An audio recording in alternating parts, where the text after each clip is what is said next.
ഇന്ത്യയും ഇംഗ്ലണ്ടും തമ്മിൽ ഹോം ഗ്രൗണ്ടിൽ നടക്കാനിരിക്കുന്ന ടി20ക്കായുള്ള ഇന്ത്യൻ സ്ക്വാഡിനെ പ്രഖ്യാപിച്ചിരിക്കുകയാണ്. ഒരുപാട് മാറ്റങ്ങളുമായിട്ടാണ് ഈ സ്ക്വാഡിനെ തിരഞ്ഞെടുത്തിട്ടുള്ളത്. നിലവിലെ ടി20 മത്സരങ്ങളിൽ നായകസ്ഥാനം വഹിച്ചിരുന്ന സൂര്യകുമാർ യാദവ് തന്നെയാണ് നായകസ്ഥാനത്ത് തുടരുന്നത്.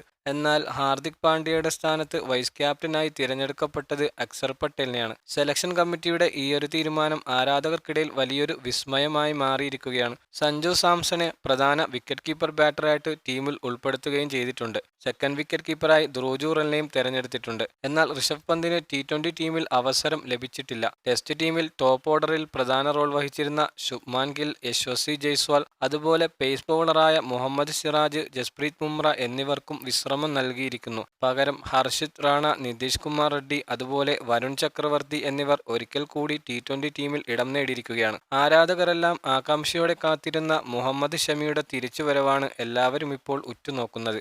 അതേ മുഹമ്മദ് ഷമി പേസ് ബോളർമാരുടെ പ്രധാന നിരയിൽ തന്നെ തിരിച്ചെത്തിയിരിക്കുകയാണ്. 2023 കഴിഞ്ഞ ഏകദിന വേൾഡ് കപ്പിലാണ് അവസാനമായി ഇന്ത്യക്കായി അന്താരാഷ്ട്ര മത്സരം ഷമി കളിച്ചിരുന്നത്. തന്റെ കാലിനുണ്ടായ വലിയ പരിക്കിനെ തുടർന്ന് 14 മാസങ്ങൾക്ക് ശേഷമാണ് ഷമി ടീമിലേക്ക് മടങ്ങിയെത്തിയിരിക്കുന്നത്. ഇത് ആരാധകർക്കേറെ സന്തോഷമുണ്ടാക്കുന്ന ഒരു വാർത്ത തന്നെയാണ്. ഓൾറൗണ്ടറായിട്ട് ഹാർദിക് പാണ്ഡ്യ, അക്സർ പട്ടേൽ, വാഷിംഗ്ടൺ സുന്ദർ എന്നിവരും ടീമിലുണ്ടാകും. കൂടാതെ റിങ്കു സിംഗിനെയും ടീമിൽ ഉൾപ്പെടുത്തി. ചുരുക്കത്തിൽ ഈ പരമ്പരയ്ക്കായുള്ള ഇന്ത്യയുടെ ടി20 സ്ക്വാഡ് ഇപ്രകാരമാണ്: സൂര്യകുമാർ യാദവ്, സഞ്ജു സാംസൺ, അഭിഷേക് ശർമ്മ, തിലക് വർമ്മ, ഹാർദിക് പാണ്ഡ്യ, റിങ്കു സിംഗ്, നിതീഷ് കുമാർ റെഡ്ഡി, അക്സർ പട്ടേൽ, ഹർഷിത് റാണ, ഹർഷദീപ് സിംഗ്, മുഹമ്മദ് ഷമി, വരുൺ ചക്രവർത്തി, രവി ബിഷ്ണോയ്, വാഷിംഗ്ടൺ സുന്ദർ, ധ്രുവ് ജുറൽ. 5 ടി20 മത്സരങ്ങൾ അടങ്ങുന്ന പരമ്പര ജനുവരി 22-ന് കൊൽക്കത്തയിൽ ഇന്ത്യൻ സമയം രാത്രി 7 മണിക്കാണ് ആരംഭിക്കുന്നത്.